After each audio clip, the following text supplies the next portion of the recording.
BBC বাংলার অধিবেশন প্রবাহতে আপনাদের স্বাগত। আজ আপনাদের সাথে লন্ডন স্টুডিও থেকে আছি মানসী বড়ুয়া।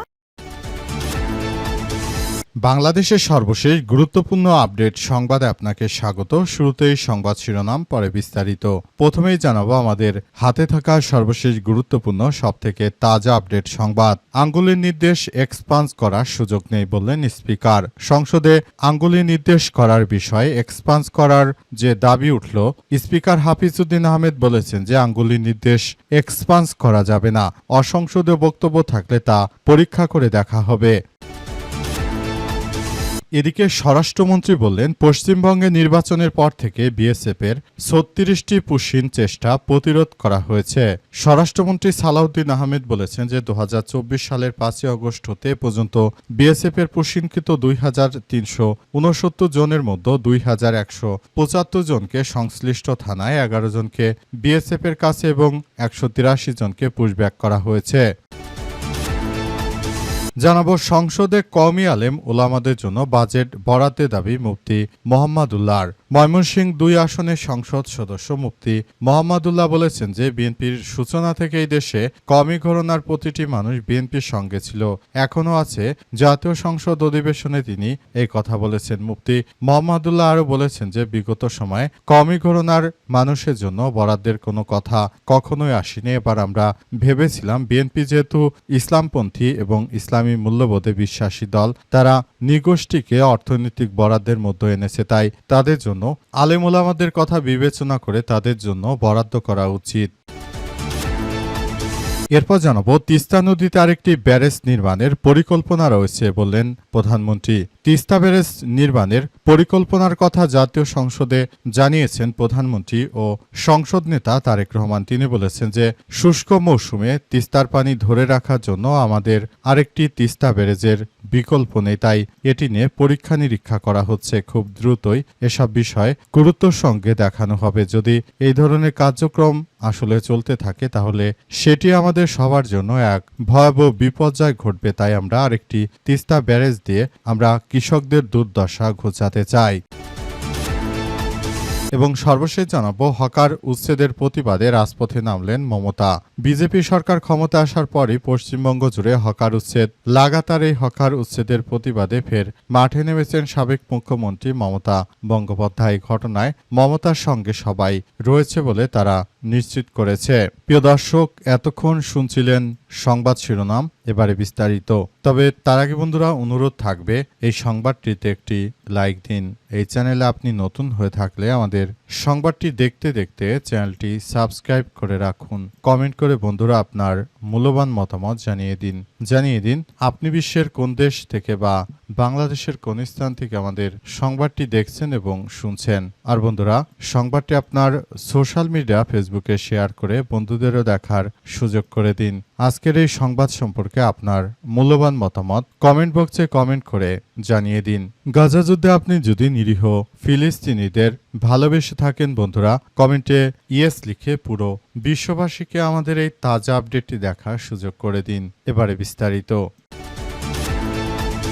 তিস্তা নদীতে আরেকটি ব্যারেজ নির্মাণের পরিকল্পনা রয়েছে বললেন প্রধানমন্ত্রী। তিস্তা ব্যারেজ নির্মাণের পরিকল্পনার কথা জাতীয় সংসদে জানিয়েছেন প্রধানমন্ত্রী ও সংসদ নেতা তারেক রহমান। তিনি বলেছেন তিস্তা নদীতে শুষ্ক মৌসুমে পানি সংরক্ষণের জন্য আরও একটি ব্যারেজ নির্মাণের জন্য কারিগরি আর্থিক বিষয়গুলো নিয়ে বিবেচনা ও পরীক্ষা নিরীক্ষা করা হচ্ছে।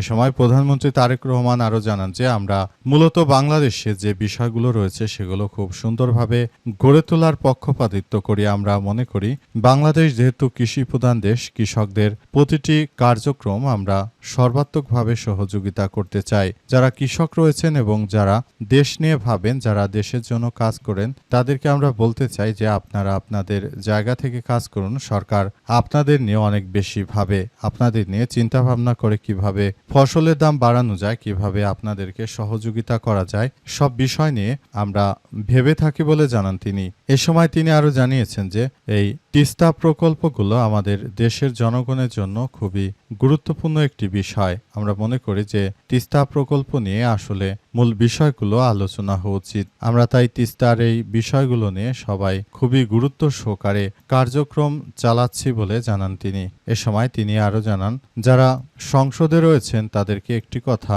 মাথায় রাখতে হবে, সেটা হচ্ছে যে আপনারা যে বিষয়গুলো নিয়ে কার্যক্রম চালাচ্ছেন সেগুলো আসলে আমাদের সবার জন্য যেন একই ধরনের বিষয়গুলো থাকে।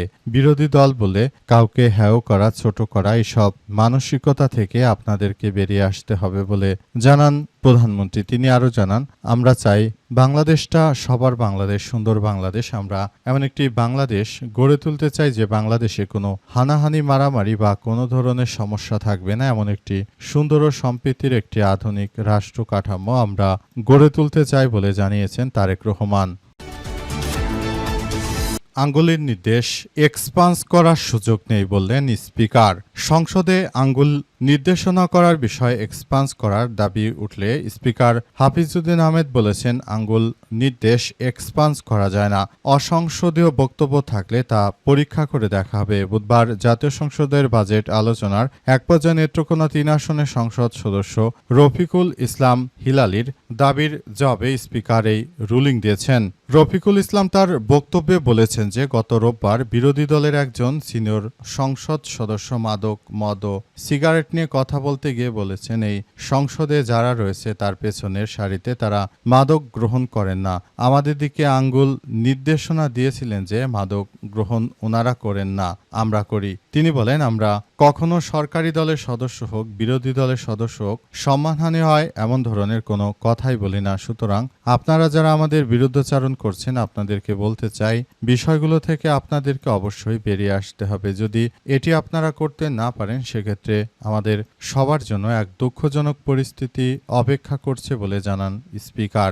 স্পিকার আরও জানিয়েছেন যে আসলে আমরা বিষয়গুলোকে খুবই গুরুত্ব সহকারে দেখি। কেউ যদি এখানে কারো উপর কোনো কটূক্তিমূলক কার্যক্রম চালিয়ে থাকে, সেটি আসলে আমাদের এই কার্যক্রমগুলো আসলে চালাচ্ছে নতুন করে, তারা যার যার জায়গা থেকে এই বিষয়গুলো আসলে কার্যক্রম চালিয়ে যাচ্ছে। যদি এটি আসলে এভাবে করা না যায়, ভবিষ্যতে বিষয়গুলো নিয়ে আমরা আরো ব্যাপকভাবে কার্যক্রম চালাবো। সংসদে কওমি আলেম ওলামাদের জন্য বাজেট বরাদ্দের দাবি মুফতি মোহাম্মদুল্লাহর। ময়মনসিংহ 2 আসনের সংসদ সদস্য মুফতি মোহাম্মদুল্লাহ বলেছেন যে বিএনপির সূচনা থেকে দেশে কওমি ঘরানার প্রতিটি মানুষ বিএনপির সঙ্গে সাথে ছিল, এখনও আছে। জাতীয় সংসদ অধিবেশনে তিনি এসব কথা বলেছেন। মুফতি মোহাম্মদুল্লাহ আরও বলেছেন যে বিগত সময়ে কওমি ঘরানার মানুষের জন্য বরাদ্দের কোনো কথা কখনো আসেনি। এবারও আমরা ভেবেছিলাম বিএনপি যেহেতু ইসলামপন্থী, ইসলামী মূল্যবোধে বিশ্বাসী দল, তারা নৃগোষ্ঠীকে অর্থনৈতিক বরাদ্দের মধ্যে এনেছে, কওমি অঙ্কনকেও বরাদ্দের মধ্যে আনবে। কিন্তু কওমি ঘরানার আলেম ওলামা সেই সমাজের মানুষগুলোকে তারা কোনো গ্রহণের মানুষ হিসেবে দেখতে পারছে না। বাংলাদেশ খেলাফতে মজলিসের এমপি কওমি ঘরানার আলেম ওলামা শিক্ষার্থীদের জন্য বাজেট বরাদ্দ দাবি করেছেন। এর আগে সংসদের মাথা নুয়ে প্রবেশ করা ইসলাম পরিপন্থী কিনা যাচাই অনুরোধ করেছে বিএনপির সংসদ সদস্য জয়নুল আবেদিন ফারুক। তিনি বলেছেন, আমি পৃথিবীর অনেক দেশে সংসদ দেখেছি, সেখানে মাথা ঝুঁকে প্রবেশের নীতি রয়েছে, কিন্তু বিষয়টা কি ইসলাম পরিপন্থী কিনা সেটা আমাদের জানানোর অনুরোধ রয়েছে। সুতরাং আমরা বিষয়গুলো নিয়ে বলতে চাই যে এটি আসলে কোন ধরনের কালচার। আমরা এসব কালচার আসলে বাংলাদেশে চাচ্ছি না। আমরা চাচ্ছি বাংলাদেশে এমন কিছু করতে যেটা বাংলাদেশের মানুষের পছন্দ, দেশের জনগণ যেটাকে পছন্দ করে সেটাই সংসদে চালু হওয়া উচিত। সংসদে আমরা শুধু বিষয়গুলো নিয়ে আমরা বিতর্ক বাড়াতে চাই না, কুতর্ক বাড়িয়ে, বিতর্ক বাড়িয়ে শুধু নিজের দেশের মানুষের সঙ্গে শত্রুতা করার কি প্রয়োজন? তার থেকে আসুন যেটি ইসলামের পক্ষে থাকে এমন কিছু কার্যক্রম আমরা চালিয়ে যাই। আমরা মূলত এমন কিছু করতে চাই যেটি আমাদের সবার জন্য খুব বড় ধরনের এক বিষয় হিসেবে আবির্ভূত হচ্ছে। এ সময় তিনি আরও জানিয়েছেন যে সবাইকে নতুন বাংলাদেশ গড়ে তোলার ব্যাপারটিও মাথায় রাখতে হবে এবং ভারতীয় মদতপুষ্টরা তারা যতই বাংলাদেশের বিরুদ্ধে ষড়যন্ত্র করুক না কেন, তাদের এই ষড়যন্ত্র সম্পূর্ণ প্রতিহত করাই এই মুহূর্তে আমাদের অত্যন্ত গুরুত্বপূর্ণ একটি বিষয় হিসেবে আবির্ভূত হয়েছে। পশ্চিমবঙ্গে নির্বাচনের পর বিএসএফের ৩৬টি পুশিনের চেষ্টা প্রতিরোধ করা হয়েছে। স্বরাষ্ট্রমন্ত্রী সালাউদ্দিন আহমেদ বলেন, ২০২৪ সালের ৫ আগস্ট থেকে এ পর্যন্ত বিএসএফের পুশিনকৃত ২৩৬৯ জনের মধ্যে ২১৭৫ জনকে সংশ্লিষ্ট থানায়, ১১ জনকে বিএসএফের কাছে এবং ১৮৩ জনকে পুশব্যাক করা হয়েছে। এছাড়াও ভারতের পশ্চিমবঙ্গের বিধানসভা নির্বাচনের পর বিএসএফের ৩৬টি পুশিন প্রচেষ্টাকে বিজেপি প্রতিরোধ করেছে। আজ জাতীয় সংসদের প্রশ্নোত্তর সিলেটের ৩ আসনের মোহাম্মদ আব্দুল মালিকের প্রশ্নের জবাবে স্বরাষ্ট্রমন্ত্রী এই কথা জানান। স্পিকার হাফিজউদ্দিন আহমেদের সভাপতিত্বে বুধবার সংসদে বৈঠক শুরু হলে প্রশ্নোত্তর টেবিল উপস্থাপিত হয়। সংরক্ষিত আসনে নীলোফার চৌধুরী মনির প্রশ্নের জবাবে স্বরাষ্ট্রমন্ত্রী বলেন যে সীমান্তে ভারতীয় সীমান্ত রক্ষী বাহিনী কর্তৃক নিরীহ বাংলাদেশি নাগরিকদের হত্যার বিষয়টি অত্যন্ত দুঃখজনক একটি মানবাধিকার সুস্পষ্ট লঙ্ঘন। বাংলাদেশ ও ভারতের মধ্যে অনুষ্ঠিত বিজিবি বিএসএফ এর মহাপরিচালক পর্যায়ের যে বৈঠক হয়েছে সেই বৈঠকে আমরা বিষয়গুলো নিয়ে খুব গুরুত্বের সঙ্গে কাজ করেছি, কিন্তু আমরা দেখতে পাচ্ছি যে ভারতীয় মদতপুষ্ট সন্ত্রাসীরা তারা মূলত এমন কিছু করতে চাইছে যেটা আমরা কোনোভাবেই মেনে নিতে পারি না। তাই এই বিষয়গুলো নিয়ে খুব গুরুত্ব সহকারে পুশব্যাক করা হচ্ছে।